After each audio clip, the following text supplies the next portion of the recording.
Hello दोस्तों, स्वागत है आप सभी का एक और नई वीडियो में। आज मैं आप सभी के लिए एक बार फिर से लेके आ गया हूँ सब्सक्राइबर्स की भेजी हुई कुछ बेहद ही खौफनाक सच्ची कहानियाँ लेकर। वीडियो में आगे बढ़ने से पहले अगर आपने मेरे चैनल को अब तक सब्सक्राइब नहीं करा है तो ज़रूर करिए, क्योंकि मैं आपके लिए ऐसी हॉरर स्टोरीज लेकर आता रहता हूँ। अगर आपको अपने साथ घटी कोई घटना मुझे बतानी हो तो आप उसे स्क्रीन पर दिख रही मेरी इंस्टाग्राम आईडी या फिर मेरे व्हाट्सएप नंबर के ज़रिए मुझ तक पहुंचा सकते हो। आपकी स्टोरी सुनाने में मुझे बहुत ही खुशी होगी।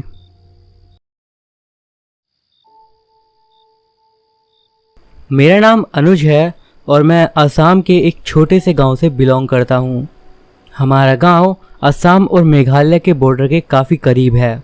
वैसे तो अभी साल 2008 से मैं गुवाहाटी में रहता हूं, पापा और बहन के साथ। ये जो घटना जो आपको बताने जा रहा हूँ ये साल 2018 के अगस्त की है। उस टाइम पर घर में थोड़ी दिक्कतें चल रही थी और इसी सारे तनाव के बीच परेशान होकर मैं घर से नाराज़ होकर अपने गांव की तरफ चला गया। उस टाइम पर मेरे आसपास रहने वाला हर व्यक्ति एक वाटरफॉल के बारे में बताते थे। ये और कोई नहीं, सिलडुबी वाटरफॉल है, जो कि मेरे गांव से लगभग 9 किलोमीटर की दूरी पर था। मैं हमेशा ही अपने गांव वाले दोस्तों से कहता था कि चलो किसी हम लोग प्लान बनाकर वहां पर चलते हैं, पर पता नहीं किस वजह से वो सब लोग बोलते थे कि अभी वहां पर नहीं जाना चाहिए, अभी वहां पर कोई रहता है जो कि इंसानों की गर्दन काट देता है। ये बात सुनकर मुझे भी उतनी हैरानी हुई जितनी आपको हो रही है। अब हैरानी कहिए या जिज्ञासा। 3-4 दिन के बाद मैं खुद ही साइकिल से वहां पर जाने के लिए निकल पड़ा। लगभग दोपहर के 2 बजे के आसपास मैं अपने घर से निकला और वहां पहुंचते पहुंचते मुझे शाम के 4:30 लगभग बज गए थे। जब मैं वहां वाटरफॉल के बिल्कुल पास में पहुंचने वाला था तभी एक बॉयज़ के ग्रुप ने मुझे रोक लिया और उन्होंने सीधा पूछा कि मैं कहाँ जा रहा हूँ। तो मैंने भी उन्हें बता दिया कि मैं सिलडुबी वाटरफॉल देखने जा रहा हूँ। तब उनमें से जो एक व्यक्ति था उसने मुझे उसी सिर काटने वाले आदमी के बारे में बोला और कहा कि अभी वहाँ जाना मना है। ऐसा कहकर उसने मुझे वहाँ से वापस भेज दिया। वहाँ से अब मैं थोड़ा आगे आ गया था। शाम के लगभग 5:30 बज गए थे और तब मुझे थोड़ा आगे एक आदमी और एक औरत दिखाई दिए। उनके हाथ में कुछ लकड़ियाँ थी और वो पहाड़ी के ऊपर की साइड जा रहे थे। उन्हें देखने के बाद मुझे थोड़ा अजीब सा लगा। ऐसा इसलिए क्योंकि उनके पास जो लकड़ियाँ थी मुझे उसके ऊपर कुछ खून का दाग सा दिखाई पड़ रहा था। अब मुझे नहीं पता था कि ये मेरा वहम था या फिर ये कुछ और था या फिर ये वही था जो मैं समझ रहा था। एक और बात जो कि काफ़ी अजीब थी वो ये कि इस पहाड़ी पर मैं अपनी साइकिल को भी धक्का मार मार के जैसे जैसे ऊपर चढ़ा रहा था, बट वो आदमी जो ऊपर जा रहा था वो एक पूरी की पूरी ठेला गाड़ी को जिसके ऊपर लकड़ियाँ लदी हुई थी उसे अकेले ही खींचकर ऊपर ले जा रहा था। मैंने उन्हें देखकर अपनी चलने की चाल थोड़ी बढ़ा दी और मैं धीरे धीरे उनके करीब जाने लगा, पर जब मैं उनसे थोड़ा पीछे था तब मुझे एक जोर का झटका लगा।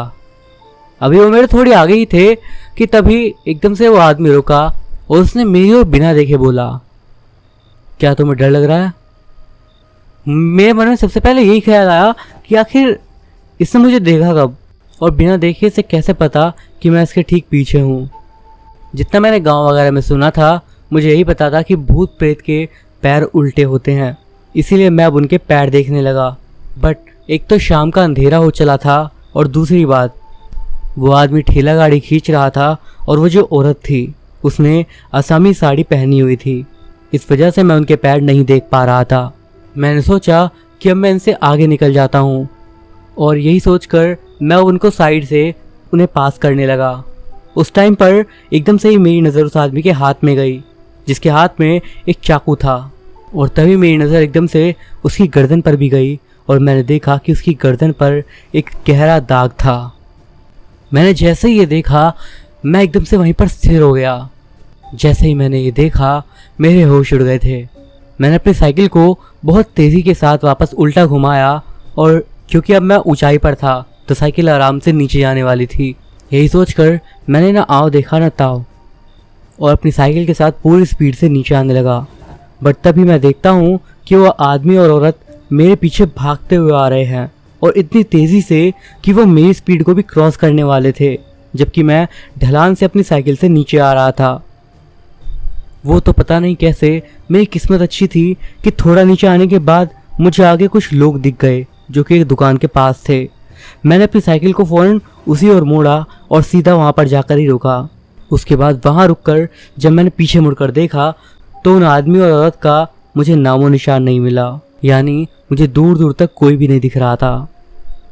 वहाँ पर जो लोग खड़े थे उन्होंने मुझसे पूछा तो मैंने उन्हें बता दिया कि मेरे साथ क्या हुआ है।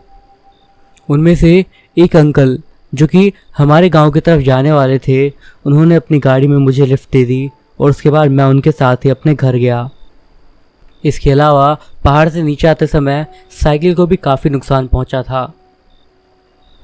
घर आने के बाद मेरे दादाजी ने मुझे बहुत डांटा साइकिल की वजह से ही, बट मैंने मेरे साथ जो घटना हुई उसके बारे में और किसी को भी नहीं बताया।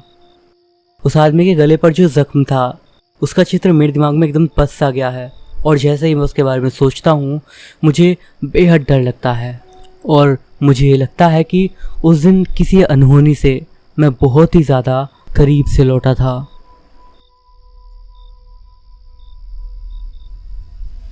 रौनक के पापा एक ऑफिस में काम करते थे। रौनक का परिवार शहर में किराए के मकान में रहता था। रोज़ रोज़ मकान मालिक के नखरे से परेशान हो चुके थे वो लोग। कभी मकान मालिक कहता कि बच्चा ज़्यादा शोर कर रहा है तो कभी कहता कि घर साफ नहीं रहता। एक दिन रौनक के अम्मी पापा ने निर्णय लिया कि अब हम अपना घर खरीदेंगे और उन्होंने पैसों का हिसाब लगाना शुरू करा। अगले दिन रौनक के पिता शहर में मकान की खोज में निकल पड़े और उन्हें अनेकों घर देखने के लिए मिले। उन्हें शहर से थोड़ी दूर पर एक हवेली पसंद आ गई जो कि उनके बजट में भी थी, क्योंकि उसका मकान मालिक उसे बहुत ही कम दाम पर बेच रहा था। रौनक के पापा ने सोचा कि चलो ये हवेली बड़ी है लेकिन कोई बात नहीं, हवेली में एक दो किराएदार भी रख लेंगे और खुद भी रहेंगे। किराएदारों से किराया भी आता रहेगा और हवेली की साफ सफाई भी होती रहेगी। हवेली का मोल भाव करके जब वो घर आए तो उन्होंने घर पर इस बारे में चर्चा करी और फिर निर्णय लिया कि कल ही हवेली को वो लोग खरीद लेंगे और 2-3 दिन में शिफ्ट हो जाएंगे। रोज़ रोज़ की मकान मालिक की खटपट से तो छूट मिल जाएगी ना। हवेली को खरीद कर किराए के घर से जब रौनक का परिवार अपनी गाड़ी से सामान ले जाकर हवेली में रखते हैं तो उन्हें काफ़ी अजीब सा अनुभव होता है। कभी दरवाजे खुलते हैं तो कभी अजीब सी आवाज़ें आती हैं, खिड़की में कभी अजीब परछाई दिखती है तो कभी कुछ और। एक बार अचानक एक झूमर रौनक के बगल में आकर धड़ाम से गिर पड़ा। वो चौंक गया और फिर बिल्ली के रोने की आवाज़ आई तो रौनक काफ़ी घबरा गया। रौनक अपनी मम्मी से लिपट गया और फिर सब कुछ शांत हो गया।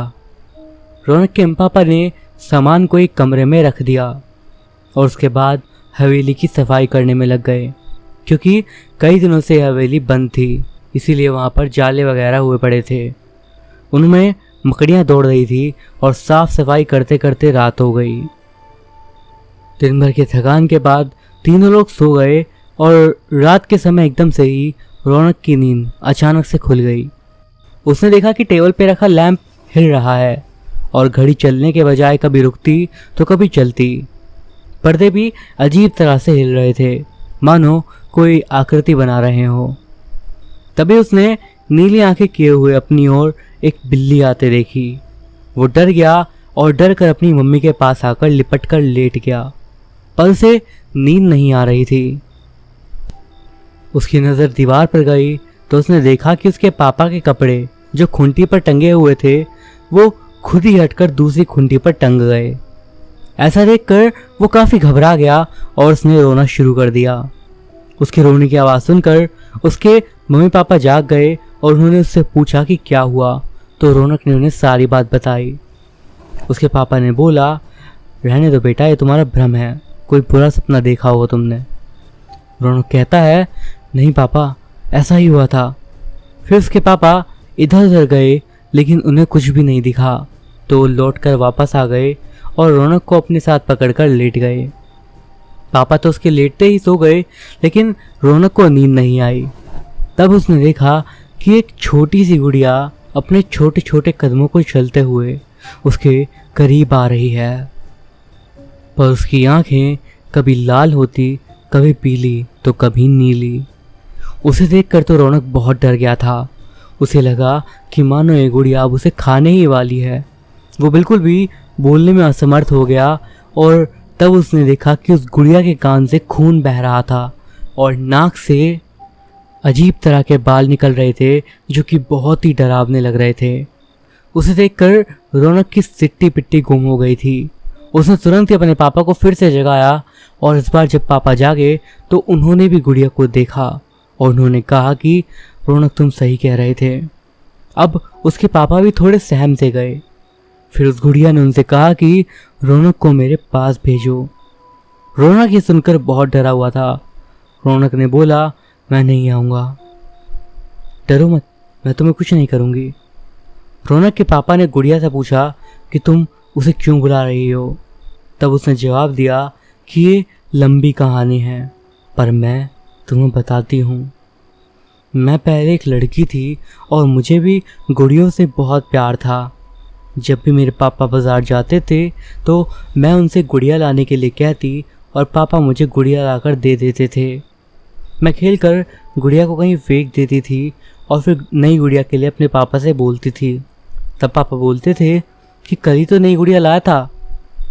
मैं फिर जब रोने लगती थी तो फिर वो मेरे लिए नई गुड़िया ले आते थे।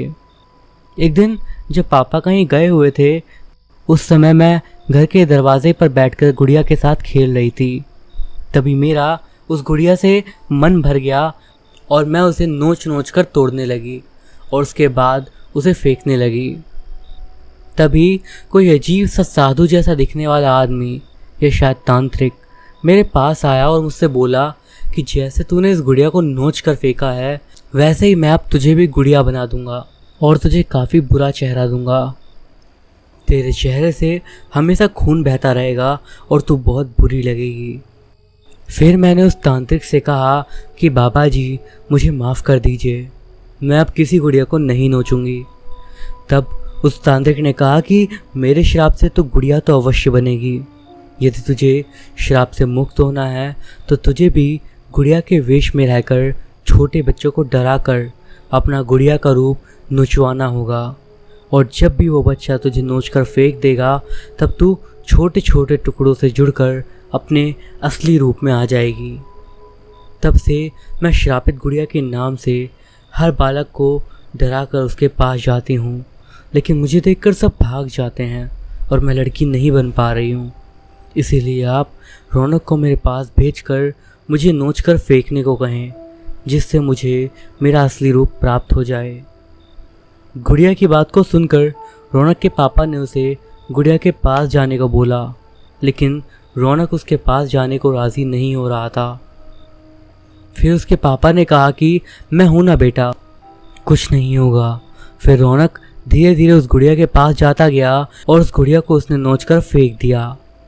उन टुकड़ों से एक सुंदर लड़की बन जाती है और फिर वो उड़कर उनके सामने से चली जाती है और आकाश मार्ग से जाते हुए कहती है कि तुमने मुझे श्राप से मुक्ति दिलाई, इसलिए मैं हमेशा तुम लोगों का शुक्रिया अदा करूँगी। इसके बाद वो लड़की कहीं गायब हो जाती है।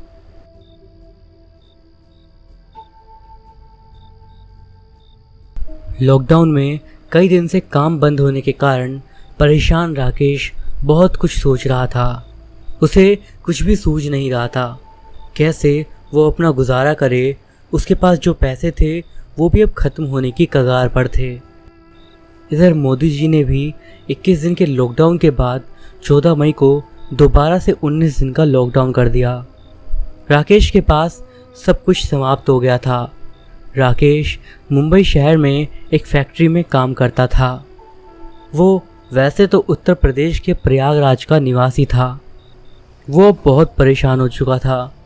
अपने पास कुछ ना देखकर उसने वापस अपने घर जाने का निर्णय लिया, पर घर जाने में भी काफ़ी परेशानी थी। वो मुंबई शहर में अकेला ही रहता था, उसके साथ कोई भी नहीं था। रोज़ी रोटी के लिए गांव को छोड़कर मुंबई तक वो आ पहुंचा था। अब यही रोजी रोटी का काम इस कोरोना वायरस से बंद हो जाने से उसने गांव जाने के लिए पैदल ही यात्रा शुरू कर दी। चलते चलते वो थक गया, पर उसे कोई भी दूर दूर तक दिखाई नहीं दे रहा था। लेकिन अपने पापी पेट की आस में वो आगे चले जा रहा था। वो लगातार पैदल चल रहा था, उसके पास खाने को भी कुछ ना था। चलते चलते शाम हो गई और तब वो एक जंगल के करीब जाकर रुका। उसने सोचा कि आज रात इस जंगल में ही आराम कर लिया जाए। वो सोचने लगा, पेड़ में चढ़कर पेड़ की डालियां मचान बनाकर सारी रात उसमें गुजार लूँगा, फिर सवेरे घर की ओर आगे बढ़ूँगा। जैसे ही वो मेन सड़क को छोड़कर जंगल की ओर बढ़ा तो उसे बहुत ज़्यादा भूख भी लग रही थी। उसने जंगल में देखा तो उसे आम के पेड़ दिखाई दिए जिस पर छोटी छोटी अमियाँ लगी हुई थी। वो जंगल में घुस गया और एक आम के पेड़ पर चढ़ गया और उससे आम तोड़कर खाने लगा। थोड़ी रात होने पर जंगल में जंगली जानवरों की आवाज़ आने लगी। उसे भिन्न भिन्न जानवरों की आवाज़ आ रही थी। राकेश ये सब सुन के काफ़ी डर रहा था। आखिरकार वो अकेला था। कोई भी अकेला आदमी जो जंगल में हो उसे बहुत ही डर लगता है। राकेश भी डर कर पेड़ पर चढ़ गया और बैठ गया और उसके बाद इधर उधर देखने लगा। जंगल से लगातार आ रही आवाज़ें उसके डर को लगातार बढ़ाए जा रही थी। कहीं शेर या फिर किसी भयानक जंगली जानवर ने मुझ पर झपट्टा मार दिया तो मैं क्या करूँगा। वो यही सब सोच रहा था कि तब उसे अपने पीछे से कुछ आहट महसूस हुई। वो चौंक उठा और उसने पीछे देखा तो उसे कुछ भी दिखाई ना दिया। वो दोबारा से बैठ गया। राकेश की रूह कांप रही थी। उसके शरीर के रोंगटे खड़े हो रहे थे। वो डरता हुआ सोचने लगा कि मैं मुंबई से चला ही क्यों, कम से कम वहाँ सुरक्षित तो था। जान है तो जहान है, कम से कम इस मुसीबत में तो ना पड़ता। जब व्यक्ति डरा हुआ होता है तो जंगल में खड़ी घास को भी भूत समझ बैठता है। जरा सी हवा से जब घास हिलने लगती है तो डरे हुए व्यक्ति की रूह कांप उठती है। ठीक इसी तरह का हाल राकेश का भी था, जो पेड़ में एक डाल पर बैठा था और ज़रा सी हलचल होते ही वो डर जाता। उसे लगता कि अब तो उसका इंतकाल उसके नज़दीक है। रात को अब उसे एकदम से प्यास लगने लगी। उसके पास पीने का पानी भी नहीं था। अब वो सोच रहा था कि यदि जंगल में पानी ढूंढूं तो मिलेगा कि नहीं, पानी कहाँ ढूंढूं, और अगर ना मिला तो मैं बचूंगा या नहीं। थोड़ी देर तक वो यूं ही बैठा रहा। जब उससे प्यास अधिक लगने लगी तो उससे अब रहा ना गया और वो पानी की तलाश के लिए पेड़ से नीचे उतर गया। लेकिन जैसे ही पेड़ के तने के पास वो आया तब उसने अपनी ओर एक शेर को आते हुए देखा। उसे देखकर उसके चेहरे पर हवाइयाँ उड़ने लगी। रात्रि में शेर की आंखें चमक रही थी। राकेश बहुत डर गया और उसके हृदय की धड़कन बहुत तेज़ हो रही थी। उसका पसीना छूट रहा था। डर कर वो फिर से तने के ऊपर जा गया। शेर इधर उधर देख कर चला गया। फिर राकेश पानी की तलाश के लिए पेड़ के नीचे उतरा और पानी ढूंढने लगा। इधर उधर देखने के बाद वो जंगल में चला गया। जंगल में घास बहुत बड़ी थी और जगह जगह पर सांप के बिल थे। बहुत देर तक ढूंढने के बाद आखिरकार उसे एक तालाब मिल गया जिसमें पानी भी भरा हुआ था। वो उस तालाब की ओर बढ़ने लगा, लेकिन जैसे ही वो उस तालाब के करीब पहुंचा तो उसने देखा कि एक गीदड़ों का झुंड उसमें से पानी पी रहा है। उन्हें देखकर वो डर गया और फिर वो उनके जाने का इंतज़ार करने लगा। थोड़ी देर के बाद गीदड़ों का झुंड पानी पीकर वहाँ से जाने लगा तो राकेश बिना आहट करे तालाब की ओर बढ़ा और पानी पीने लगा। पानी पीकर वो फिर से लौटने लगा, लेकिन वो वापस आते हुए अपना रास्ता भटक गया और रास्ते की तलाश में इधर उधर घूमने लगा। रात्रि के इस खौफनाक समय में वो अपना रास्ता भटक चुका था और डरा हुआ था। फिर वो तालाब के किनारे एक पेड़ पर चढ़ गया और पेड़ के तने पर बैठ गया। रात भर उसे नींद ना आई और रात भर उस तालाब में जंगली जानवरों के पानी पीने की आवाज़ आती रही, जिन्हें सुनकर वो कभी कभी घबराता तो कभी रोने लगता। ये रात मुश्किल से बीती और फिर उसे कब नींद आ गई उसे भी पता नहीं चला। सवेरा होने पर जब सूरज की किरणों के साथ उसकी आंख खुली तो वो पेड़ पर ही बैठा था। उस पेड़ के नीचे कई वनबिलाव घूम रहे थे। वो ऊपर से ही उन्हें देख रहा था और वनबिलाव तालाब में घुसने लगे। तालाब में पानी पीकर वो जंगल में दूसरी ओर चले गए। राकेश पेड़ से अब नीचे उतरने की सोच रहा था और यही सोचकर वो नीचे उतरा और फिर तालाब के पास गया। हाथ मुंह धोकर उसने पानी पिया और पानी पीकर वो जंगल से बाहर निकलने की युक्ति सोचने लगा। उसने सोचा, कल रात जब मैं इधर आया था तो मेरे पैरों के निशान तो ज़रूर बने होंगे। उन्हें देखते हुए मैं इस जंगल से बाहर निकल जाऊंगा। राकेश ने ऐसा ही करा। पैरों के निशान को देखते देखते उनकी तरफ चलने लगा और जंगल से बाहर निकल गया। जंगल के बाहर आकर उसने भगवान को बहुत बहुत शुक्रिया अदा करा। हे भगवान, आज तूने बचा लिया, नहीं तो किसी जंगली जानवर का शिकार बन जाता और यहीं प्राण लीला समाप्त हो जाती। राकेश सड़क पर फिर चलने लगा और चलते चलते वो एक गांव में पहुंचा। वहाँ उसने कई लोगों से विनती करी कि उसे कुछ खाने को दे दे। कल रात से उसने कुछ नहीं खाया है। उसने बताया कि मैं अकेले ही मुंबई से निकल पड़ा क्योंकि मेरे पैसे ख़त्म हो गए थे, मेरे पास कुछ भी नहीं बचा था। राकेश ने गांव वालों को बताया कि मैं मुंबई की फैक्ट्री में काम करता हूं और कमाने के लिए वहीं रहता था, लेकिन इस कोरोना की बीमारी ने उसकी फैक्ट्री बंद कर दी और उसकी रोज़ी रोटी भी। राकेश गांव में जगह जगह खाना मांग रहा था और तब एक समाज सेवियों का समूह उसके पास आया और उन्होंने उससे उसकी समस्या पूछी तो उसने अपनी सारी व्यथा बताई। समाज सेवियों के लीडर ने कहा, कोई बात नहीं, हम तुम्हें तुम्हारे गांव पहुंचाने के लिए तुम्हारी मदद करेंगे। जब तक ये समस्या ख़त्म नहीं हो जाती तब तक तुम यहीं हमारे गांव के पंचायत घर में रहो। यहीं पर तुम्हारे भोजन आदि की व्यवस्था हमारी संस्था करती रहेगी। लॉकडाउन ख़त्म हो जाने के बाद तुम्हें तुम्हारे गांव पहुंचा दिया जाएगा। ये बात सुनकर वो बहुत ज़्यादा खुश हो गया और उसे यकीन हो गया कि भले ही संसार में लाख बुराइयां हों पर उनसे लड़ने के लिए अच्छे लोग आज भी मौजूद हैं। कई घटना डरावनी केवल भूत या फिर ऐसी चीज़ों से ही नहीं बनती, बल्कि कई घटनाएं अपने अंदर लिए, अपनी सीख को लिए, अपने अनुभव को लेकर डरावनी बनती हैं। कुछ ऐसी ही घटना थी ये राकेश की। दरअसल ये घटना जो मैं आपको बताने जा रहा हूँ ये मेरे एक भैया के साथ हुई है और अभी हाल फिलहाल में ही हुई है। ये घटना आज से लगभग 2 से 3 हफ्ते पहले की है और प्राइवेसी रीजंस के चलते मैं आपको उनका असली नाम नहीं बताऊंगा, बट स्टोरी के पॉइंट ऑफ व्यू से उनका नाम हम ऋषभ मान लेते हैं। और आगे की स्टोरी को अब मैं आपको ठीक वैसे ही बताऊंगा जैसे कि उन्होंने मुझे बताई थी। ये घटना आज से लगभग 2 हफ्ते पहले मेरे साथ हुई थी।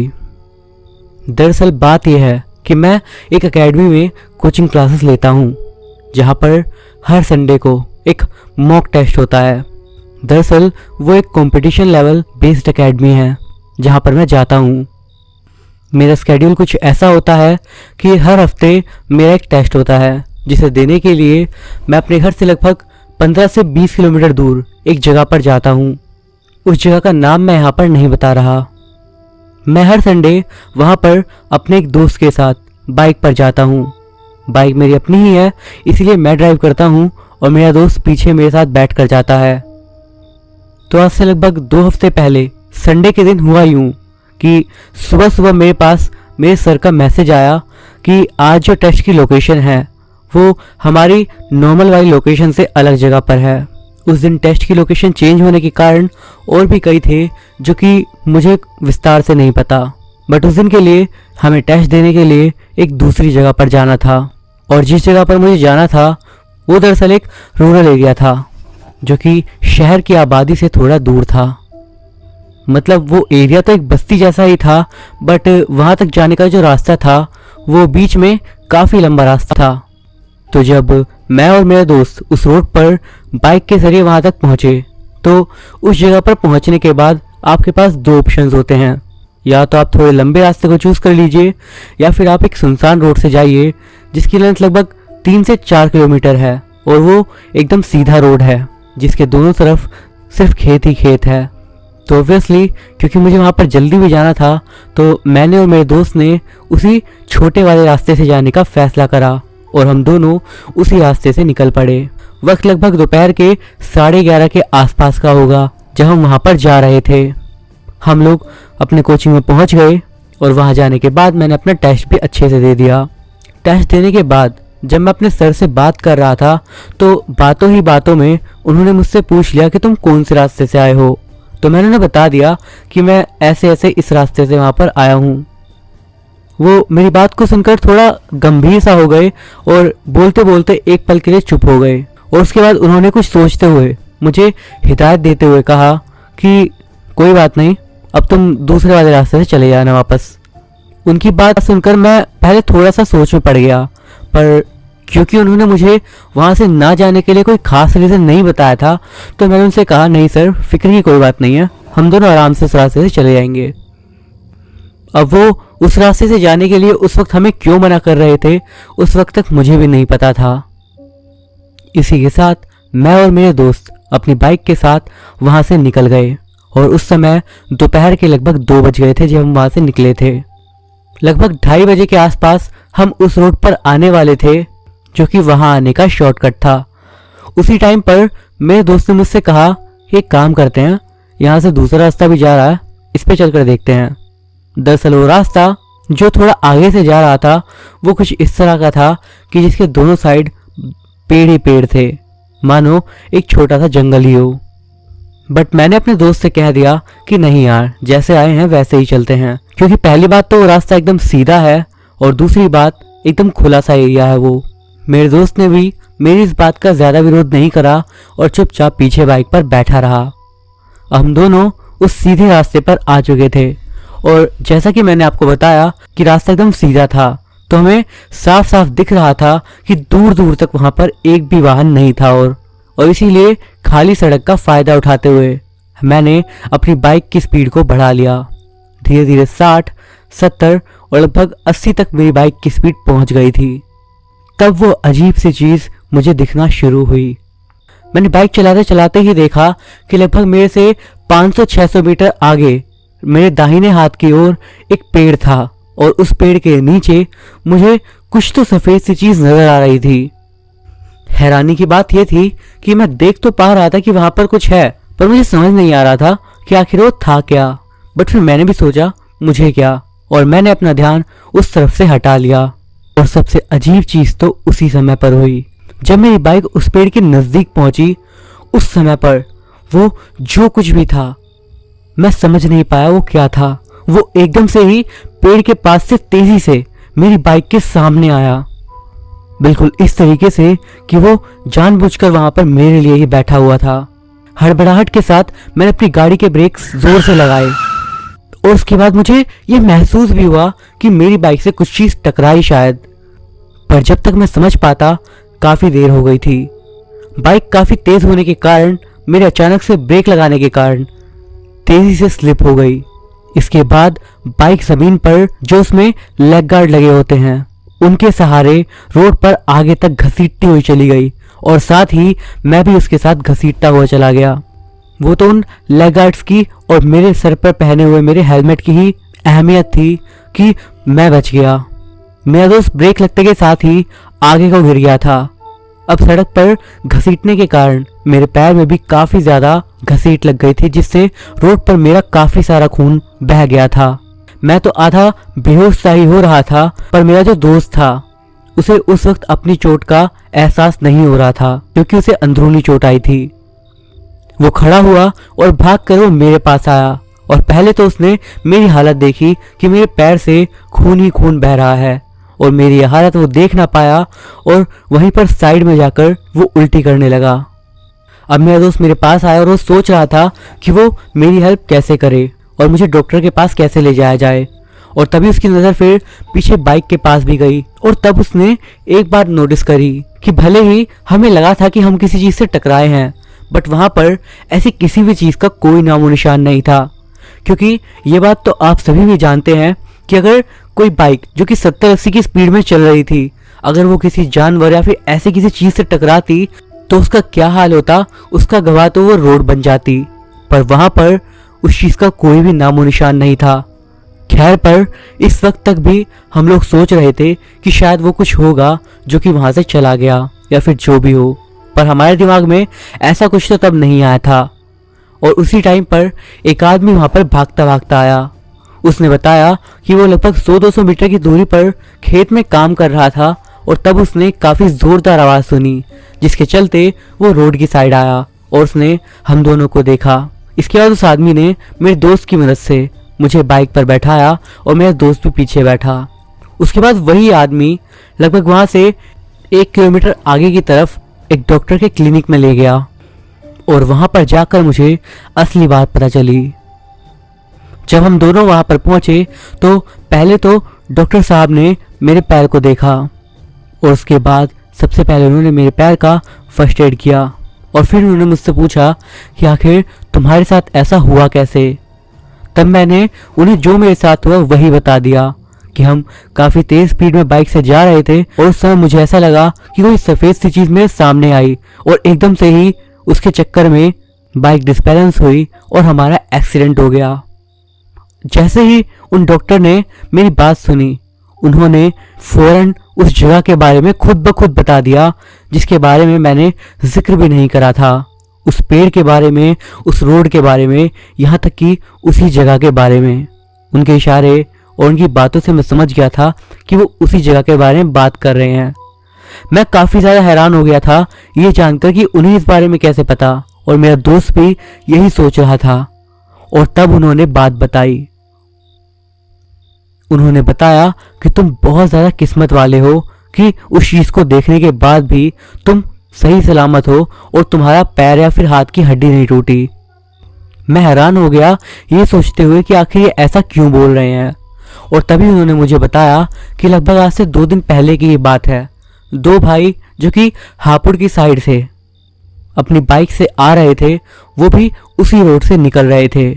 उनकी स्पीड तो शायद उस वक्त और भी ज़्यादा रही होगी और उस वक्त समय भी रात का था, लगभग 8-9 बजे का। उन्होंने बताया कि उन दोनों के साथ बिल्कुल सेम घटना हुई।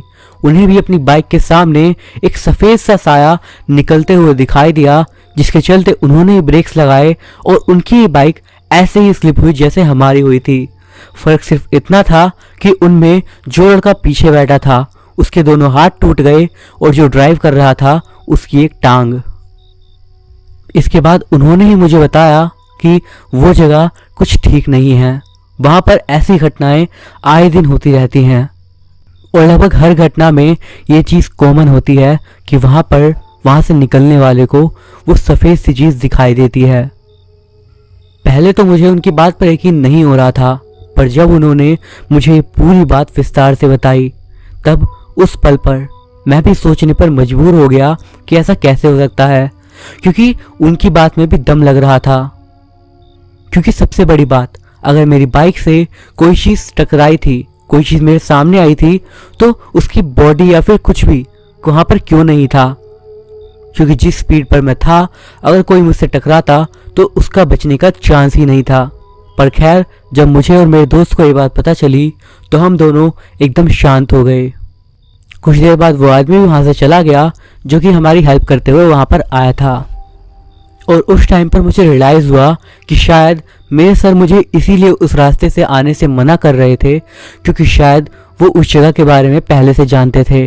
पर शायद उन्होंने सोचा होगा कि ये मेरी बात पर यकीन नहीं करेगा अगर मैं इसे सच बताऊंगा, इसीलिए उन्होंने इशारों में तो मुझे मना करने की पूरी कोशिश करी, पर मैं नहीं माना। इसके बाद मैं टैक्सी की मदद से और मेरा दोस्त बाइक से वापस घर आ गए। मेरे दोस्त को वैसे तो शरीर पर चोट नहीं लगी थी, पर उसको पैर में अंदरूनी चोट आई थी, जिसका पेन उसे बाद में बहुत ज़्यादा हुआ। घर आने के बाद मैंने इस बारे में सोचा कि मुझे सबको सच बताना चाहिए या झूठ, पर मुझे लगा कि कोई भी मेरी बात पर यकीन नहीं करेगा, भले मैं जानता था कि ये सच है, पर मैंने घर वालों को यही बात बताई कि मेरी बाइक के सामने एकदम से कोई जानवर आ गया जिसके कारण ये एक्सीडेंट हुआ। पर सच्चाई शायद कुछ और ही थी। आपको क्या लगता है इस पूरी घटना के पीछे किस चीज़ का कारण था? क्या वो सच में एक छलावा था या फिर कुछ और ही? इस बारे में अपनी राय मुझे कमेंट्स के जरिए ज़रूर दीजिए।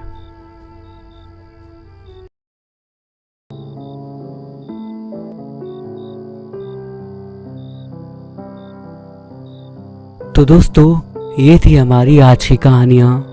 वीडियो आपको कैसा लगा मुझे कमेंट्स के ज़रिए ज़रूर बताइएगा। इस वीडियो पर एम करते हैं 300 लाइक्स के लिए। आई होप अगर आपको वीडियो पसंद आया होगा तो आप ज़रूर कर दोगे। मैं अभिषेक मिलता हूँ आपसे अगली वीडियो में कुछ और ऐसी ही स्टोरीज़ के साथ। तब तक के लिए बाय।